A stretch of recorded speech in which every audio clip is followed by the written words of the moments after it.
So good morning all and welcome to the Elevate Youth California Media 101 training. Actually, this is the first in a three-part series that our team is coordinating with LAGRANT Communications, and we have the honor and privilege to have Kimberly Brown host our three-part series with us for all of our Youth California partners. So I am going to just mention that, when you signed up for registration, you were signing up for the three-part series. Kimberly will go ahead and cover that and send some, or probably have some reminders at the end as well. But this is the first part of that training, and Kimberly is bringing her wealth of knowledge and experience into this space and has collaborated with the Center at Sierra Health Foundation and our Elevate Youth California team to ensure that these trainings are relevant to each of your programs. So, just super excited to be able to start this training, and I am going to ask folks to put themselves on if you already are not, just so that way it isn't a distraction for others, and if not, we'll probably just have to mute so that way it isn't distracting. So with that, I'm going to go ahead and pass it over to Kimberly, and thank you again, Kimberly, for coordinating the session.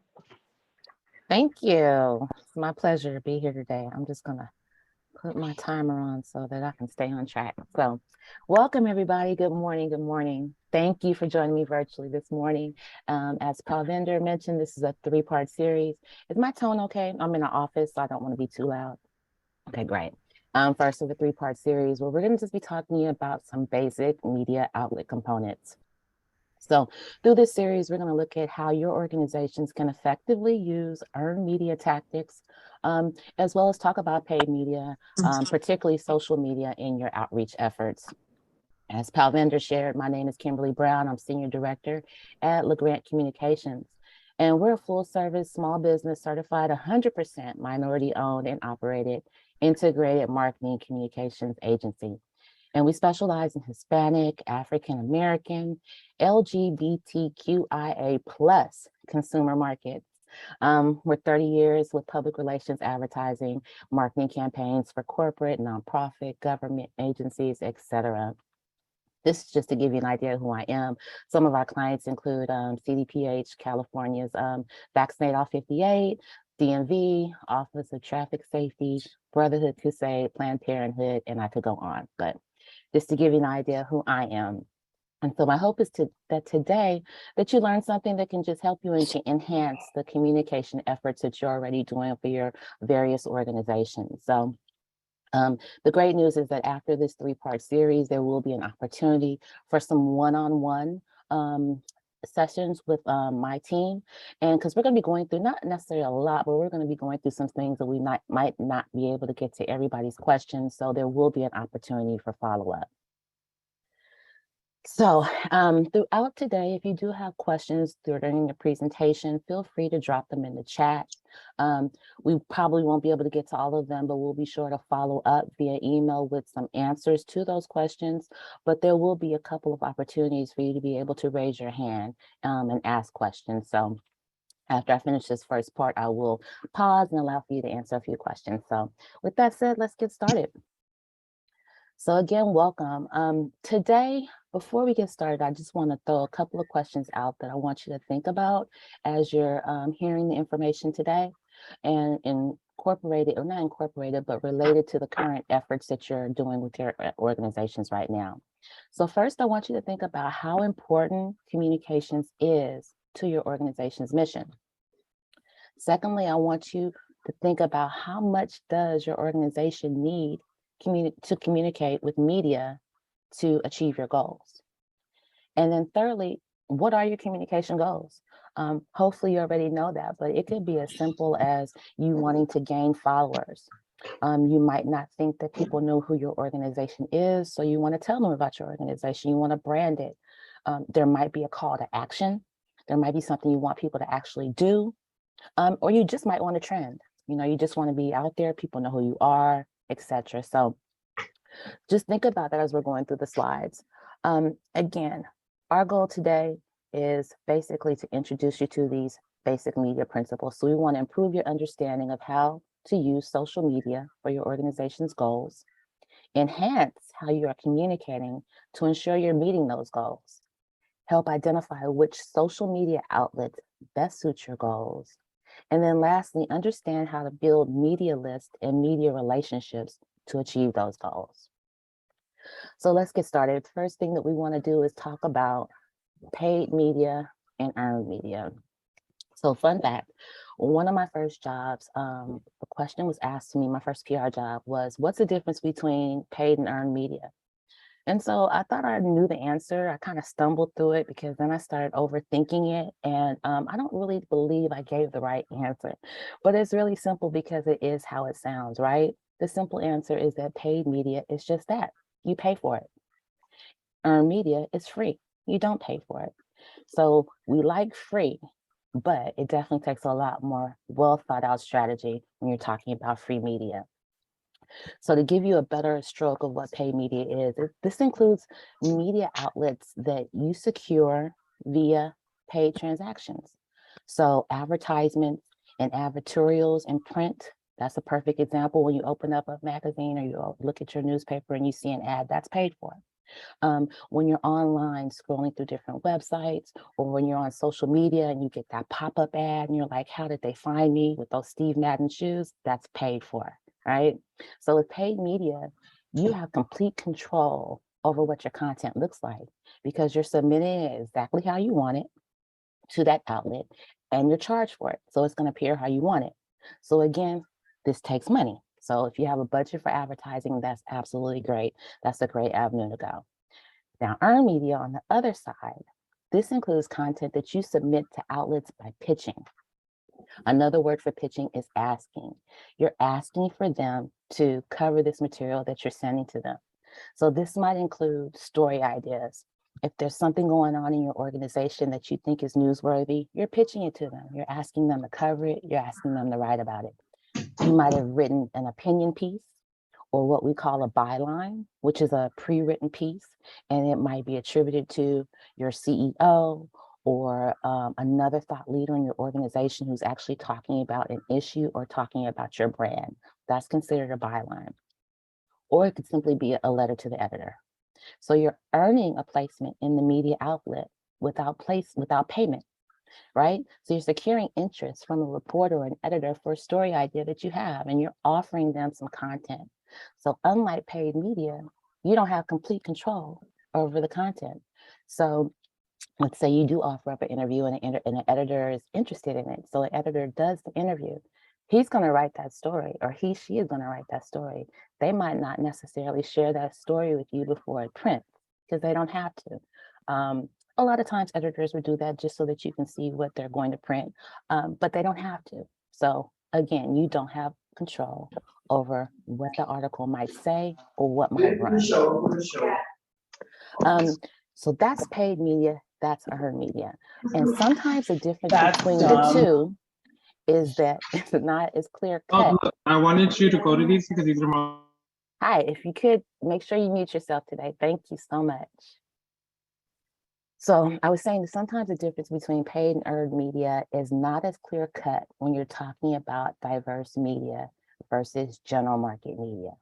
So diverse media, that's your outlets that are targeted towards the Hispanic community, the African American community, the Native American community, Asian Pacific Islanders, LGBTQIA+.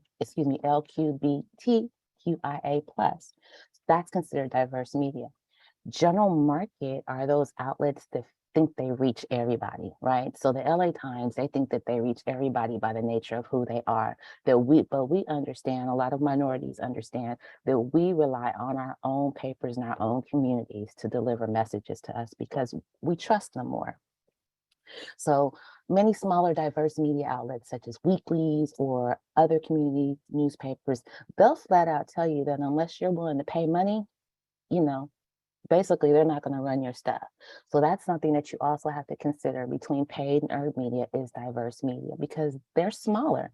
So a lot of times it's this pay to play approach and it can be disappointing you know, when you're reaching out with a good story because you feel like, why are they not interested in this? We're talking about the community that we're in. This is an issue that everybody should be concerned about, but it's not personal. You know, the reality is many times these outlets struggle every day to stay afloat. So more so than the general market ones, they need to do what they need to do to keep their business going. So just think about that when you're dealing with diverse media.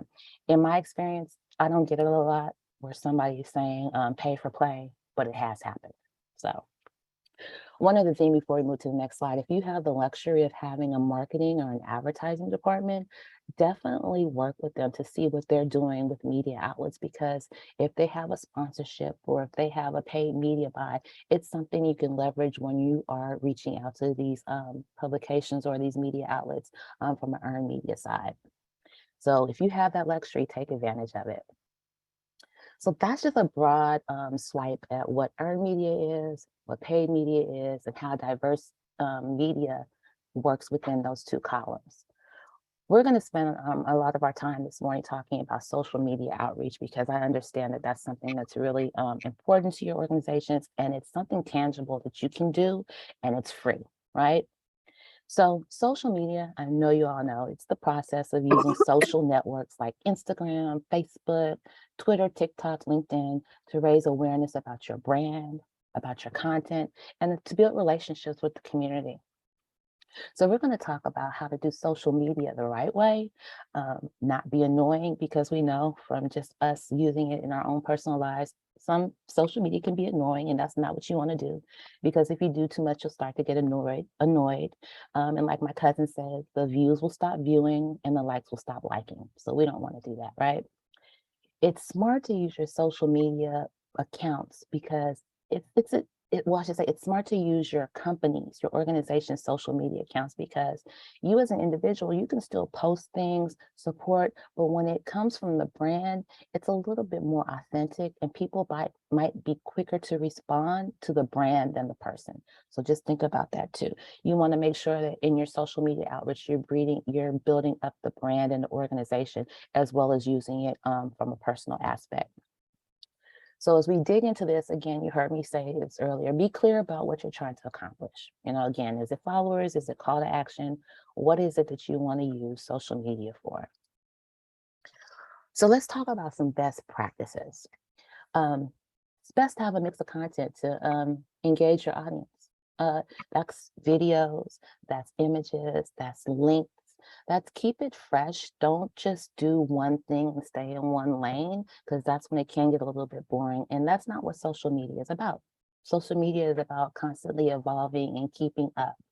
Um, quick fact, evenings are one of the best times to post, because I'm sure, as you guys know, you get off work, and if you have the luxury of leaving work at work, you're on your phone, you're on your computer, and you're going through social media.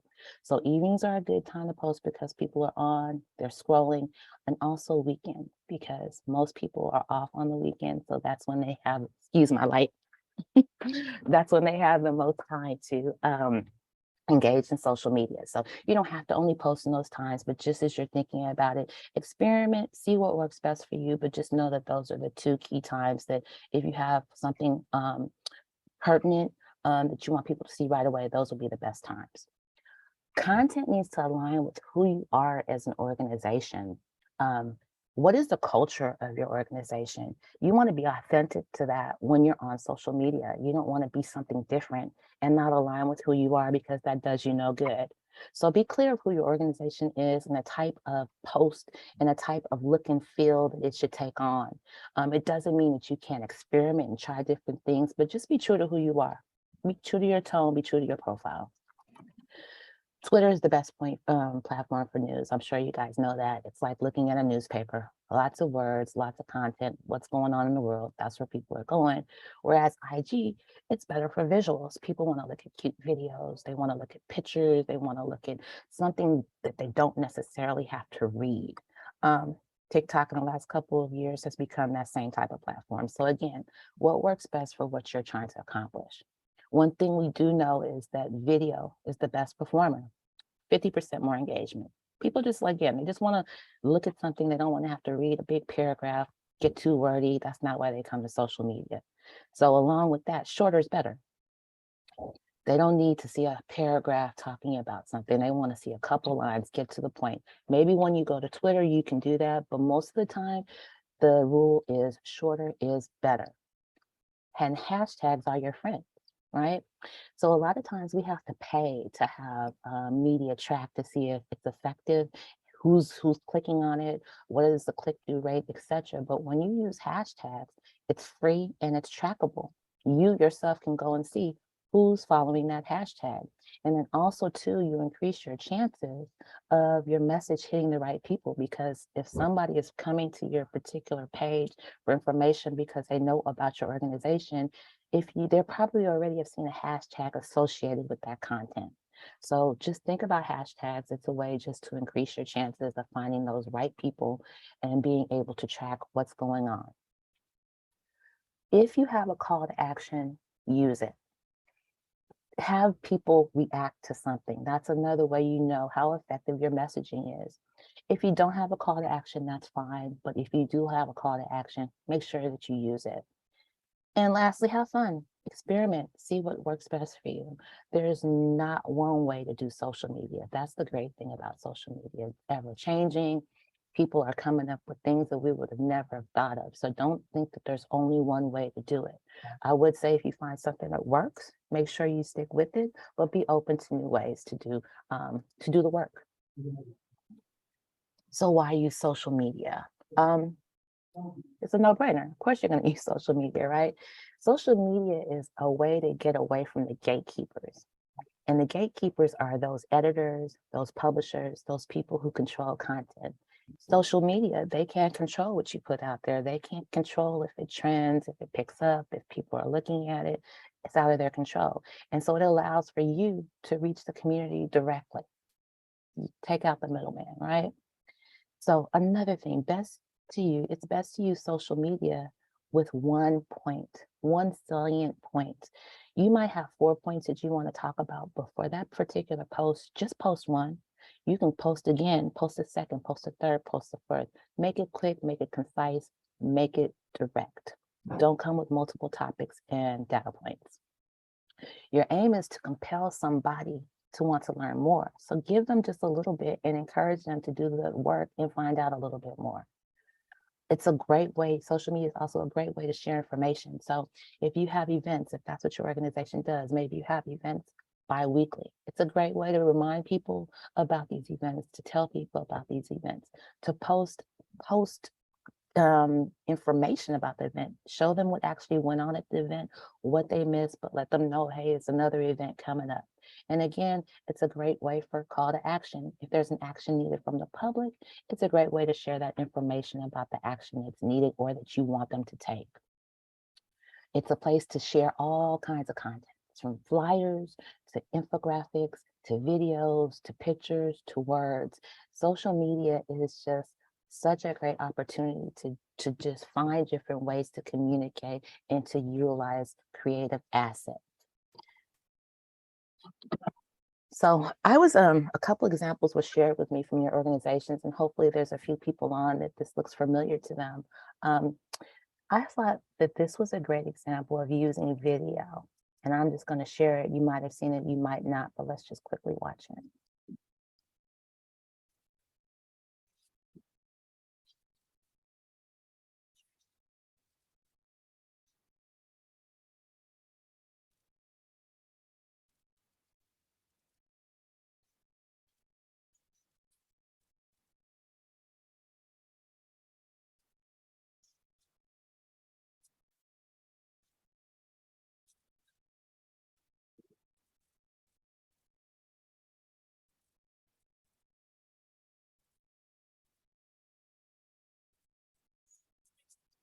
Let me pause real quickly because I see, is there sound? Are you guys not hearing the sound? No, if you click share screen on your end, another box will pop up, and in the lower left-hand corner, there is a button that you can select to enable sound sharing.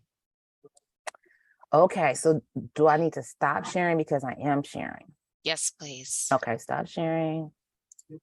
One more time. And then click share screen select the screen you would like to share, and then in the lower left-hand corner, there's a small button that says share sound. So click that button and then click the blue button that says share, and then we should be able to hear. Okay. Let's try this now. Oh, wow, it's asking me for a password. I apologize for this.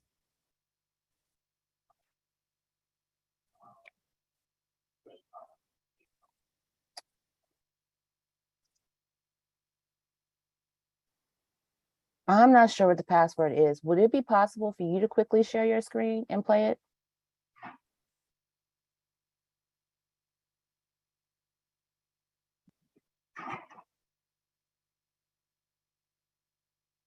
I don't have it pulled up at the moment. I'm Okay. not sure if it, I apologize for that one. I thought I had this all set up. I'm going to try one more time, but then we'll just move on. Okay. Share screen.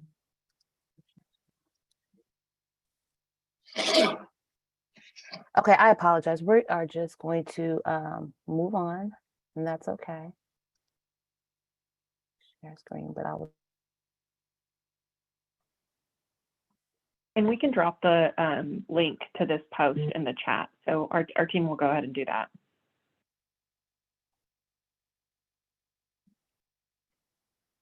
Oh, Kimberly, now you're on mute.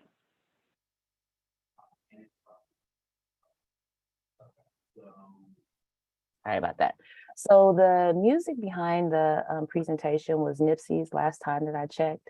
And so you can visualize the music with the video, but from the video, you got a good sense that this video showed what the event was. It showed people that were there or what they were doing, playing games. It showed the PowerPoint presentation. It showed the brand of the organization. It showed food, etc. So it was a great use of the video from the event. And if I was somebody who was interested in the subject matter, I would be intrigued to know when the next event is, because I got a good sense of what was going on. So that was a great example of using your video. This other example over here is a flyer about an event, and I thought it was a good example because it's a good usage of colors. It's simple. It's the who, what, when, why. It gives people a QR code to find out more. It gives you a registration link. It gives you the questions if you have questions, who you can contact, etc. So I thought that this was another great example when we're talking about how to utilize social media. Now, these are both Instagram. So I didn't get any Twitter examples, but I'm sure that you can imagine Twitter. Again, it's more words anyway, so it's not really the type of example that we want to look at right now. So I want to pause here. We talked about social media, some basic principles, some basic best practices, and I wanted to just open it up for a couple people to ask some questions here. If you have any questions about what you've heard, if you have any questions about what you're doing, if I can provide any type of guidance, I want to open up for a good 5 minutes so that we can talk about it. So I'd like for people to be able to raise their hand, because I'd like to hear from you, who you are, what you do. And if there are no questions, that's fine. We can save them to the end, but I just wanted to give you an opportunity now to ask any questions. So let me scroll through and see. You can put it in the chat as well.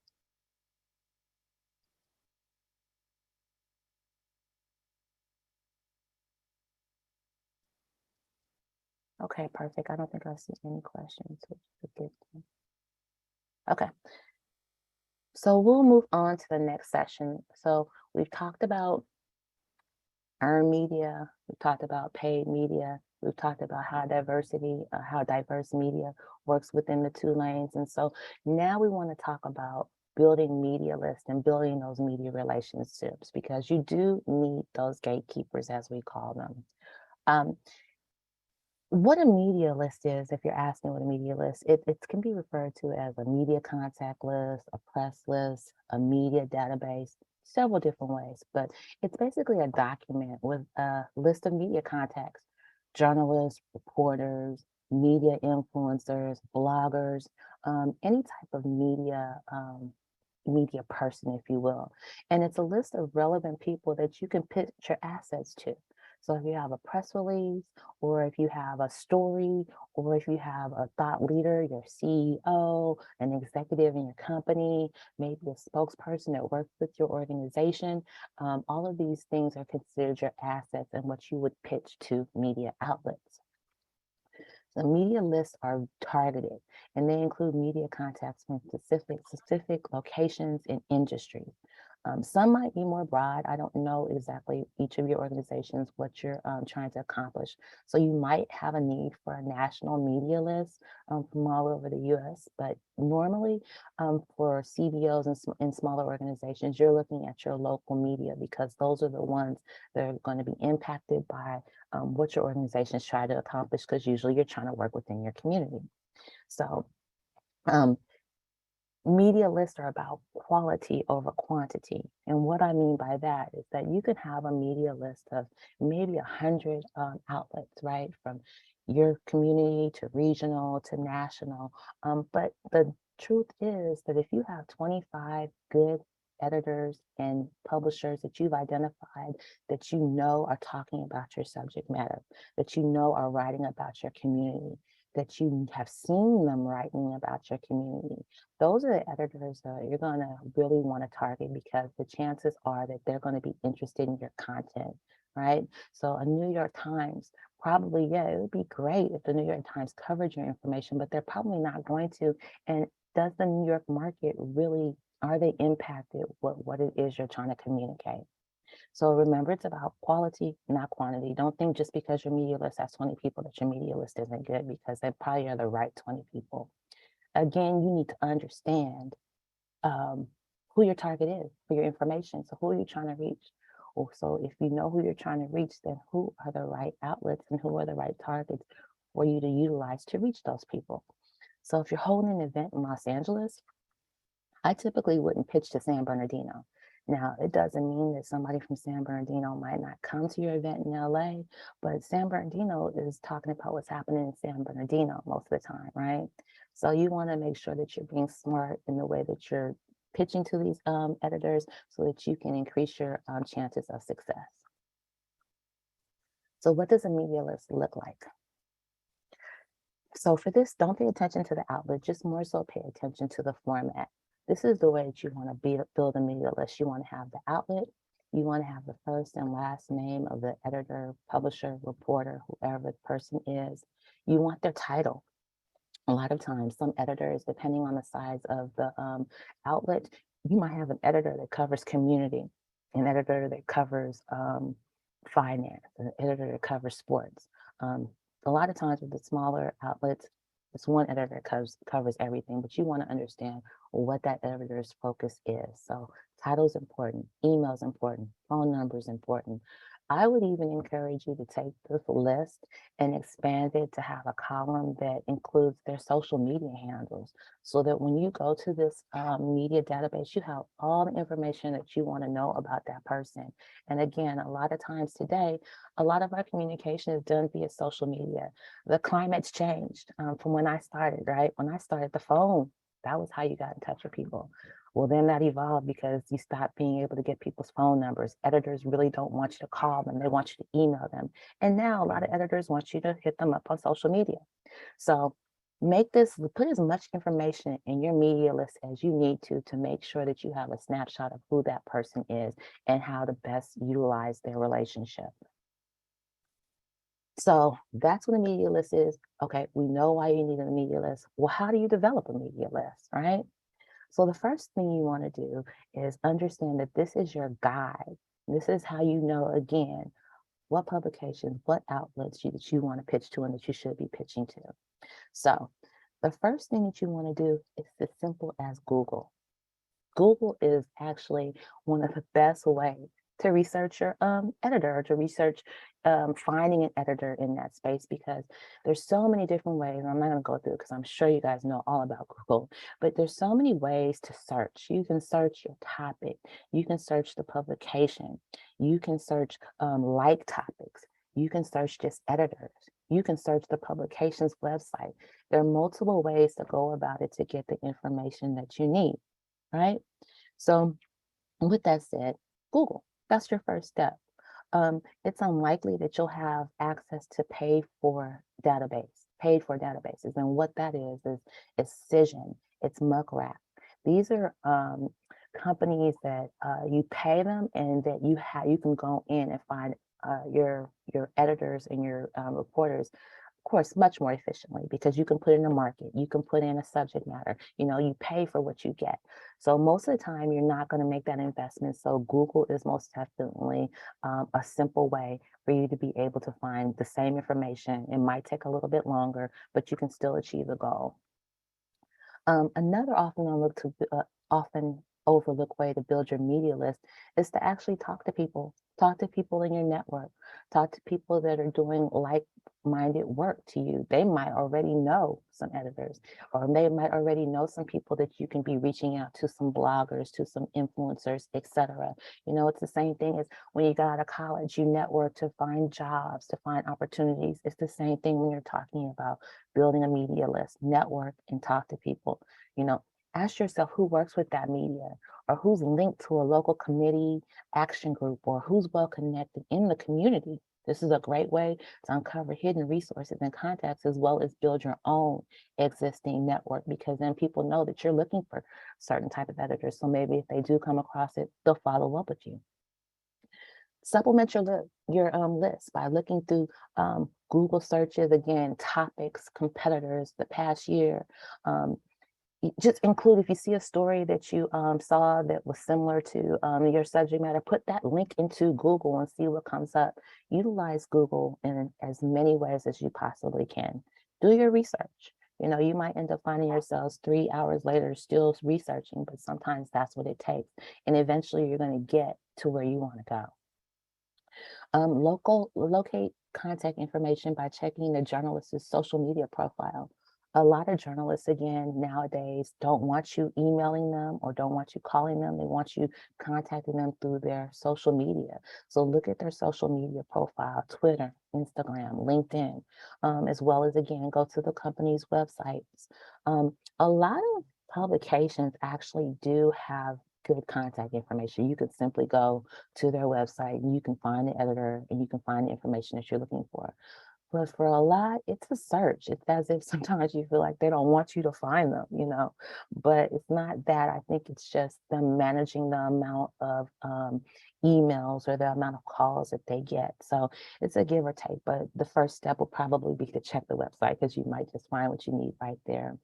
Update your list. You'll find that journalists move around. With diverse media, they don't move around as much, but journalists move around. So the journalists that you might have reached out to 2 years ago, they might not be there anymore. They might be somewhere else. So take the time to make sure that your lists are relevant. Take your time to make sure that that outlet even still exists. A lot of small outlets, they'll go. They're no longer in existence. So you want to make sure that you're keeping up with it, and that you're covering your bases, so that when you get ready to utilize that media list, it's up to date, it's current. All you have to do is go to that list, get the people's information, and start your outreach. So today, the entire world, it's different. It's different than it was just a couple of years ago. And the use of social media has not only spurred the proliferation of news outlets and sources, but it's drastically shortened the length of the news cycle. Thousands of news sources dot this landscape. And this slide shows you that this is just a small picture of the amount of different media outlets that are out there. And you can see that social media is a huge part of it, but we still do need the broadcast, the print, the etc. So today, anybody can be a reporter, really, when you think about it. Simply by publishing a video or a post on their social media channels, they can break news, right? They can contribute comments, or simply report on what they see in their daily lives. So it's very different. It's different in that who can help you or who can be a reliable resource for you. You have to kind of just do the research, look at what's out there. These bloggers can be a great partner when it comes to helping you get your message, or at least start getting your message out there. Consumers can get news from a variety of places. right? And due to the sheer volume of daily news, people are often bombarded with breaking news alerts numerous times each day. So this creates a challenge for each of us to constantly decide what is most important to us. And it presents a challenge for communicators to make sure our stories can break through. So for the editors and the publishers, they got a lot of stuff that is being thrown their way. They can't possibly cover it. So you have to think of ways why they would be interested in what you're sending them, right? That's why a lot of times diverse media is our best friend, because they're smaller in nature, and they're more looking for those stories that really impact the community that they know are reading, listening, watching their media. So a comprehensive media list, as I just talked about, is key. So that is key to identify regional media context and targets. There's only one tried and true way to identify the right regional media target for your work, and that's just by building a comprehensive media list.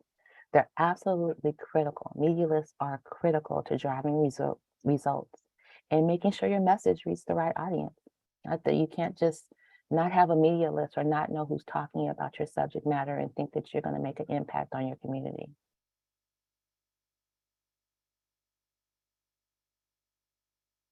So next, we're going to discuss ways to develop those relationships with these gatekeepers, right? We've talked about how to identify them, find them, how to best utilize them, all of that good stuff. But how do you actually build a relationship with them? There are effective ways of working with the media, and you want to build positive relationships with journalists so that you can get coverage of your news stories. I mean, that's just simple, basic. That there's just a no-brainer, right? So again, do your research, do your homework, get a good understanding of the type of news your media outlets and target journalists cover. Do they cover breaking news? A lot of times with the smaller newspaper, the community newspapers, they're not dailies, they're weeklies. So you have to think about it. If there's something that breaks news today, if they don't publish until Thursday, they're not going to cover it until Thursday. That's just the way that it works. So understand how your news outlet works, what they cover. A lot of times they're not posting every day. They're posting once a week, or they're posting twice a week, if that. Are they covering human interest stories, community events? Make sure you understand what their beat is and what's important to them. Keep it top of mind. Many journalists link stories or put links in their stories. Breaking news updates, general topics, interest in social communities or social interests in communities. Understand how they post. Leverage social as a tool to not only stand what they post, but as a way to make contact. Like their stories, comment on their stories, follow them. They might notice you're consistently there, following them, liking them, and that might be a way for you to get on their radar. It's a two-way relationship, really, when you're talking about working with journalists. Journalists don't always want to feel like that you're asking. They want to feel like that you're giving and that you're a partner with them. So make sure that you're showing them that you know who they are, you follow them, you understand what they do. Be sure your pitches are concise. When you're sending them an email, make it, no more than maybe 4 or 5 lines. It shouldn't be a whole paragraph. Don't put everything in there quick, fast. What do you want them to know? You want them to be intrigued, to ask more. And then when they ask more, that's when you get a chance to give them more, right? Follow up. They get a lot of information. If they don't respond to you in a couple of days, follow up. There's nothing wrong with that. Media love to interview relevant spokespeople. So some people like to create their own stories. If you do have a CEO or an executive or a spokesperson who is knowledgeable about subject matter that you see them talking about, or is knowledgeable about what you're doing, offer them up, because a lot of papers like to create their own content. They like to interview somebody and create a story out of that. You also have the ones that prefer to get pre-written stories. So that's another thing. Know who your media is. Do they like interviews, or do they like for you to just send them a story? You have to do that research and understand what they want from you. But before you do offer up a spokesperson, make sure that the person's willing, they're available, they understand the topic, and that they're comfortable talking to media. So That's a whole nother topic when we talk about spokespeople, but just make sure that they're comfortable and they're knowledgeable. And understand that media is stretched thin these days. So they can't always get away from their office to attend your events or, cover your events or write their own stories, whatever the case may be. So make sure that, let's say you have an event, and this is something that we do a lot within our company. Make sure you take pictures. Take pictures, make sure you have captions of who the people are, what they're doing. If you want to put some text to it, a little bit of context to it, go ahead and do that. But a lot of times, all you need to do is send them 3 images with the caption of what happened. And they're more than willing to post that type of stuff because, again, it's visual, it's showing what you did in the community, and it's nice to look at. So understand that they're busy people too. And as I just said, their typical day, they might, depending on the outlet, they might get 40, 50 emails. Some might get up to 100 emails a day. So what's going to make them look at your email? Be smart in what you put in the subject line. Be concise, be clear, and make them want to click on what they see. Most journalists will click on mostly all emails just because they don't want to miss anything, but they might click on it, read a line, and close it out. So make sure that you catch their attention right away. Because remember, you're competing with dozens, hundreds of pitches. So you need to be concise, personalize it. Hey, I read your story on XYZ. I thought it was great. So I thought you might be interested in this story because of XYZ, right? This slide right here just kind of drives home when I was talking about diverse media and just how much media is out there. I don't know your organizations individually, but as I told you guys, we specialize in outreach to Hispanic, African American, and the LGBTQIA QIA, plus community. So these are outlets that we know about, who we're reaching out to, that we're building relationships, that we're going to go to time and time again, because these are the leaders in their communities with information. Just to pull out Sacramento Observer, that's an African American magazine. We know that for Sacramento, it's only Sacramento Observer and Sac Cultural Hub. Those are only 2 people in the market that are talking about what's going on in the AA community. So make sure you know who those players are in your community. LA is a much different beast because we have a lot more options, but places like Fresno, places like Bakersfield, there's really only 1 or 2 outlets out there. So make sure that you understand that part of it. And it goes without saying that California is a melting pot of a lot of cultures and a lot of lifestyles. It's a lot of inclusivity in this nation and a lot of diversity. So naturally, there's a rich diversity here in California. And again, you might be reaching out nationally, but I imagine a lot of you guys are concentrating on California's community. Diverse media outlets are well established in their community, and they have great credibility with their target audience. There's trusted voice in the community. They supply local news, not often found in other media, right? They opened up a senior center. National or larger media outlets probably aren't going to cover that, but those local ones are, because it deals with their community. So working with diverse media includes understanding their similarities to general market outlets, but embracing and understand the differences, right? So as discussed, print media outlets across the state and the U.S., for that matter, continue to face staffing challenges and heavy rotation in journalists. This is even noticeable when we're talking about working with diverse media, because sometimes you'll notice again that there's one editor. That editor is covering sports, they're covering community, they're covering food, they're covering it all. So just kind of understand the difference and the different nuances when it comes to publications. At LA Times, you can go to their website and they have an editor for everything, and which is one good thing about them. They do list all of their editors, but there's an editor for everything, which is a great thing. But with some of these small publications, you don't get that. So want to move on and we talked about diverse media, making sure that you're sensitive to cultural pride, building long relationships, so on and so forth.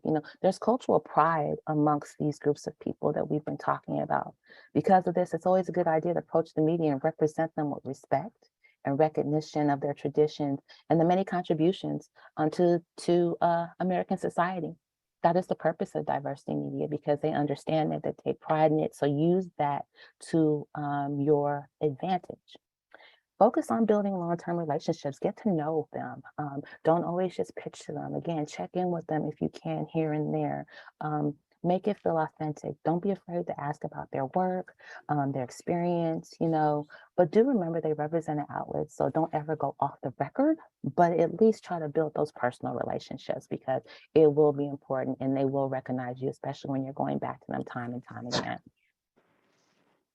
So these next 3 slides are just talking about what you should know and what you should do. And we're just going to go through these really quickly. Diverse media, they have limited resources. So maybe the way to go about it is providing them with ready to publish material and assets. That might be what they prefer. Different ways of operating. Understand that these outlets have different closing dates, frequency, distribution channels. Like I said, a lot of AA media publishes on Thursday, so I know that. So I'm pitching to them on Monday and Tuesdays. But understand the cycle of the media outlet that you're doing, because if they publish on a Wednesday, on a Thursday, you can't pitch to them on Wednesday because they've already laid out their publication and you've missed that window. Make it relevant again to their community. We've talked about that. Photos, they love photos. Diverse media outlets prefer images really sometimes over print. So make sure that if you have a story, find a photo that goes along with the story. If you're pitching a Halloween press release, have a picture of pumpkins. Make it relevant to them. Just think about that. Keep it simple. Again, make sure that you're just making it digestible and simple. They don't have to look and do a lot of extra work for it. It's clear what you're asking for. Circulations rate vary, something to know. Some cover a lot more space, area, some cover smaller areas. That doesn't mean you're not going to pitch to the smaller ones, but just know who the publication is. If there are 5 publications in the market, you should know who the number 1 is, who has the largest circulation. Remember, the space is limited. Again, they're laying out their papers a couple of days before it's published. So if you get to them 2 days before, it's probably laid out. You've missed that cycle. So understand space is limited. Some of these publications only have 6 pages in their paper. That's it. Others have more room, but if you got 6 pages, you probably only really have 3 full pages to put content on. Again, talked about staff wearing lots of hats. Make sure you understand the staff, who's doing what, and who your options are. They're trying to grow too. So share placements of your organization on your social media channels. If they cover one of your stories, share it on your social media channel and tag them. Show them that you're giving a little bit back to them the same way that they're giving to you. Each outlet is different. Again, know your outlets, know who to pitch, know who's going to be more open to the information that you're sharing, who's going to be more interested in it, learn their formats. Knowing how they're formatted will give you more opportunities to get your stories told. I said it a couple of times, but I keep saying it to say that some outlets don't want you to send them pre-written material. They write all their own stuff. Other outlets only want pre-written material. So understand who you're talking to. And they are looking for spokespeople. So if you have one, that's going to be a very important tool for you, because you might offer them up as a thought leader talking about the subject matter that you want them to talk about, but that editor might see a different opportunity for them. Say that editor is working on another story. For instance, what we do for Vaccinate All 58, most of our spokespeople were doctors, because they're the subject matter on vaccines, on boosters. They can tell you what it is, when you should get it, all of those different things. Well, by nature of us offering up those doctors as spokespeople to talk about the vaccine, the latest vaccine, or just talk about COVID, a lot of editors are working on other stories. And they were like, hey, can you connect me with your doctor? Because I'd love to have them be a part of this story. Absolutely. So now you've provided them with an opportunity to have a spokesperson or have a contributor to their article, but now you've also gone on their radar. You have your own stories. They'll be more open, and you've already established a relationship. So spokespeople is always a good thing. Diverse media outlets are often open to receiving questions to prepare for interviews. A lot of what we do for our spokespeople is we draft questions. If we are able to secure an interview, we draft the questions and we share them with the interviewer. And the interviewer is like, okay, these are great. Then I'm able to share them with my spokesperson and prepare them. give them some talking points to answer the questions, but we're all on the same page. The interviewer or the doctor or the person that's going to be interviewed is familiar with what they're going to be asked. So, you know, they know there's not a chance, or there is a chance, but most of the time there's not a chance of them being asked a question that they're not prepared for. And you're helping the media do some of their work, you know. That's a great thing when you're taking a little bit off their plate, because they don't have to stop and draft those questions and think about what to ask. You can already draft them and they can be aligned with your organization's key talking points. Radio, some of them offer podcasts. So know the different avenues and the different things that these media outlets offer. They don't just offer space to post or you know, ads. There are other things that they offer that they might be working on. So again, just know who they are, what they do, because there could be multiple opportunities that come from just one outlet. And also too, by you offering up your spokesperson to take part in their podcast, you know, you're helping them, you're expanding their reach, and you're appreciating who they are and not just always asking for something, but providing a service to them as well. And then if they're working on a story, they might call, email you or call you and ask you and say, hey, I'm working on this story. Would you happen to know anybody who could talk about X, Y, Z? I've had that happen a couple of times. I don't always have the right person, but at least that shows that I have a relationship with them and they know that they can at least ask me if I have any type of resources for what they're doing. So the last point, some cities have local community programs that airs on cable, community record, community radio. Again, do your research, know the different opportunities that exist with outlets. It's just not always what you see in your face. So our goal is long-term media relationship building, because if this person's here and they're not there in 2 years, you still know them. Now they're at another outlet and you have that relationship, and maybe that other outlet can work for what you're trying to accomplish too. So if there's anything that I want you to take away from today, I want you to do your research. I want you to get to know the reporters and the types of stories that they typically write about. Make sure that you're setting yourself up at least for the best opportunity for results. Connect via social media. We've talked about it. Social media plays such a huge part in what we do now. Connect with them. You know, if you're not comfortable on social media, get comfortable with it, or at least get comfortable with 1 or 2 platforms so you can at least work with that. Me, myself, I'm more comfortable with Instagram and less comfortable with Twitter. So it's what you're comfortable with. But I have team members, you know, younger team members that are comfortable with those other things I'm not comfortable with. Schedule one-on-ones.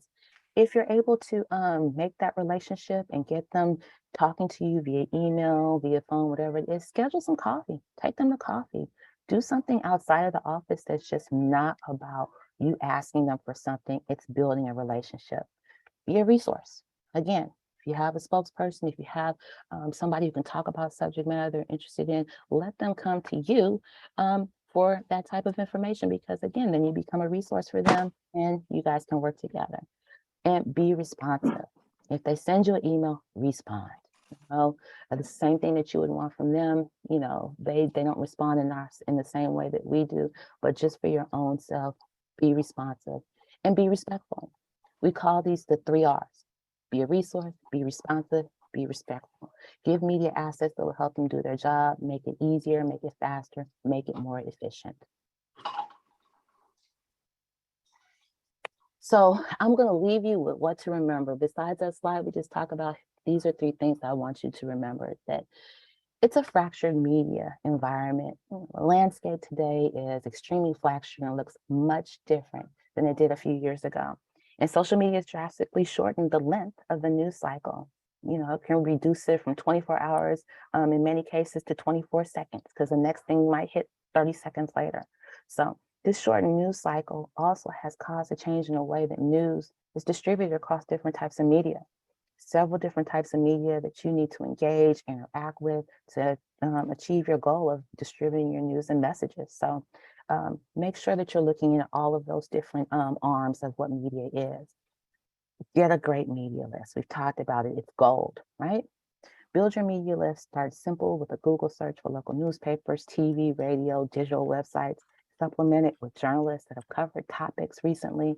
Keep building on that list, building. Be sure to leverage social media, the outlet's website, and staff directory. Ask around, network, period. Our media outlet context change in a minute, so just make sure that you're reviewing it quarterly, keeping it up to date. Lastly, be positive.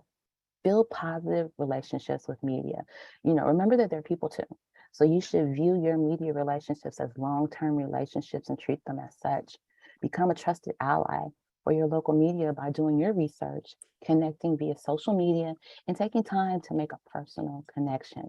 Again, it's the 3 R's: be a resource, be responsive, and always be respectful. And that concludes our presentation today of Media 101. I know we've covered a lot you're probably familiar with, but I hope that you're able to take this and look at it in totality and apply it to what you and your organizations are currently doing. We've got 2 minutes.